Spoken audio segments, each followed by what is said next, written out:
Ladies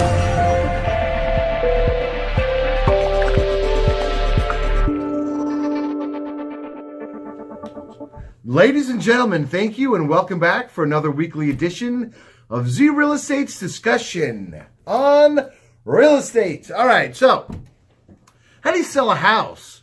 Seems easy enough, no? Well, that's what we're talking about this week. Top 10 ways to sell your house fast. All right, so number 10, don't get greedy. Don't get greedy. What do I mean by this? Don't price way above the market in hopes that a buyer will eventually come up. Why? Why would they come up? Is there something different or special about your house that will give a reason to a buyer to pay $100,000 more than it's really worth? Put yourself in the buyer's shoes. Would you pay $100,000 more for your home? And I'm hoping your answer is not yes because you raised your kids there and have an emotional attachment. Better be more than that.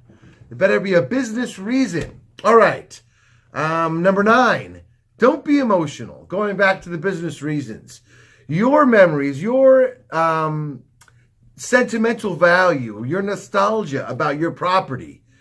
Please be sure that you recognize, understand, and can appreciate the fact that your unique connection to your property is not as valuable to you. It's not as valuable to others as it is to you. Okay? Yes, it's worth more. It has sentimental value to you. Maybe you grew up there. Maybe you raised your children there. But another buyer certainly will appreciate the sentimentality of this property and the connection that you have to it. Okay? Don't be emotional. It's numbers. It's business. Trust your realtor. All right. Number 8, how do you sell your house quickly? We're looking at, folks, the top 10 ways to sell it quickly. Number 8. Pick the right offer. What do I mean by that? Well, let's say you're selling your house for $500,000. You get an offer for $800,000. Is that a great offer? No. Makes no sense whatsoever. Odds are very, very good that if you pick that offer, it's only a matter of time before that buyer realizes what they could actually buy for $800,000. And pretty much guarantee it's going to be a whole hell of a lot nicer than your $500,000 home. So be realistic. Pick the right offer. Just because a buyer is offering way more than they should doesn't mean that he's stupid enough to actually close on it. Yeah, the buyer might not have a good understanding of what he's doing at the time the offer was made, but you can rest assured they will figure it out pretty quickly, and picking the wrong offer will not translate to getting more for your money, more for your property than you should. Okay? That's not going to happen. Pick the right offer, and generally speaking, the right offer is not always the highest. Okay? All right. Number 7, know your target buyer. What does that mean? It means if you want to sell your property quickly, look at the property. What kind of house is it? What kind of area is it in? Is it in an area where investors scoop things up immediately? Is it in an area occupied by 95% owner-occupied residents? Is it in an area occupied by renters? Who is the most likely occupant of your property? And then tailor your marketing as a result. Target your buyer. Who do you want? And go after them. That's the best way to do it, but I'm sure you can all agree that it makes it kind of difficult if you don't know who your target buyer is. So step 1, identify your target buyer. All right, number 6, know your competition. What do I mean by this? Well, drive around. Look at the other homes for sale. Let's say you want to price your property at $500,000. What else can you get for $500,000?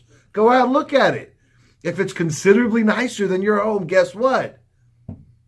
You overpriced. 500 is probably a little bit too high. You should probably reduce it.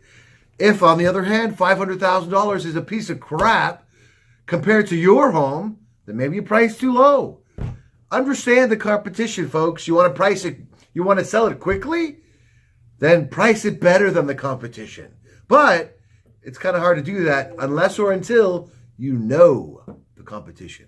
All right? Number 5. Present the property in the best possible light. What does this mean? Well, I can't tell you how frequently and how much it drives me crazy when I see beautiful properties on the MLS with horrible photos. Why does this bug me so much? Well, I consider myself to be an expert listing agent. I represent sellers. I'm a professional at what I do, folks.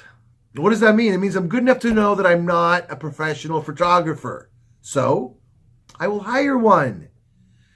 For all these realtors out there that are taking the photos of their $1, $2, or even $3 million listing with their cell phone, come on.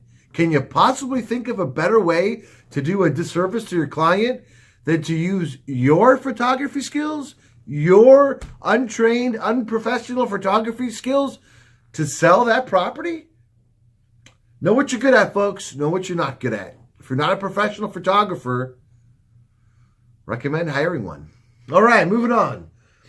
Number 4, leave the marketing to the experts. What do I mean by that? Not necessarily that experts know how to market better than you. They know what's effective. Okay, so let's say you happen to be better than anybody else out there at newspaper advertising. You tell me, how effective is that when 98% of all buyers start their search online?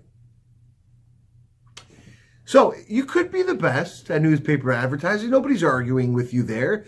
But advertising in a medium that does not translate to the best exposure for your property is called inefficiency, and is ineffective. So understand what you're doing, guys, and leave the marketing to the experts. They will know not just how to actually market the property better, they will know what mediums to focus on and which ones to not. Okay? Number 3, focus on what you can control. I cannot overstate the importance of this, folks. Focus on the elements which are in your control. Now, when I say you, I'm referring to the seller, of which there are exactly 3 things the seller can control: commission, price, and accessibility. Commission, pretty straightforward. I think we know what that means. Price, totally up to the seller. Accessibility, when can it be shown, how can it be shown, and what needs to happen in order for a buyer to look at your home. Do they have to first call you to make an appointment? Do they have to call somebody else? Or can they just go whenever they want to look at it? Because that would be ideal. Why? We're dealing with a whole generation of nowers, a generation of millennials that are used to getting things now, immediately when they want it. If they want to look at a property and they're told, oh yeah, you can see, no problem, but would you mind coming back Thursday at 4? Guess what, folks? They will probably see something else in the interim. Probably won't come back Thursday at 4. So, and again, this kind of relates a little bit to understanding your buyer. Know this about them. They have no patience. Expecting them to all of a sudden be patient because your property is such a catch is unrealistic. So know your buyer, understand what you're doing, and focus on what you can control. Okay, number 2, don't look at the commission. Why is that so important? Because you're looking at it the wrong way. Okay, what I mean by don't look at the commission isn't necessarily don't look at it. Obviously, if the seller's going to pay it, commission is important. However, what I mean is don't look for the agent in which you will get the commission that you want to pay. Why? Well, let's say I show up at your house. You're a seller, and you say, how much is it going to cost? And I say what I always say, the price is 6%. And you say, okay, cool. Could you do it for 4? You know what I'm going to say? No, I can't. But I know someone who can. So if it has to be done at 4, I can recommend someone for you. As a matter of fact, and to be perfectly candid, I know realtors who will do it for 3. Now, is that what you want? I know before I finish the sentence, you're thinking in your head, absolutely. Of course that's what I want. However, think it through, guys. Think it through. Imagine I'm your realtor. I'm your negotiator. I'm your consummate expert. Look how quickly I caved. I wanted 6. You said, can you do it for 4? I said, yes. Now, do you really believe that I'm not going to cave just as quickly when a buyer asks me how much your home costs, and I say $500,000, for example, and they say, can you do it for $450,000? What are the odds I'm going to say no? If I cave for you, I'm going to cave for anybody.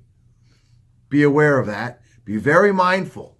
A realtor that says no to you for an extra 2% will fight for you. They will fight for your price. And I can guarantee you that extra 2% will easily translate to an extra 5 to 6% on the sales price. Don't be greedy. Don't worry about the commission. And don't make a decision based on that. I mean, if you were getting heart surgery, would you try to renegotiate the price? Would you look for the cheapest heart surgeon? Or would you want the best? Real estate is kind of like that, folks. Go for the best. All right, number one. The number one reason, top 10 reasons why or how to sell your house fast and quickly. Hire me. Hire an expert. I'm an expert, folks. Z Real Estate is an expert. We'll get you what you want. How do I know that? Because we'll spend the first 5, 10, 20 minutes of our time at your property finding out exactly what it is you do want. I will not assume that you want the same thing my other sellers do. I will not assume that you want the same thing my last client did. I'm going to find out exactly what it is that's important, unique, and different about you, and I will then tell her a marketing plan to suit. Hire an expert, folks. All right? So, thanks so much for watching, and until next week, everybody, make it a great week.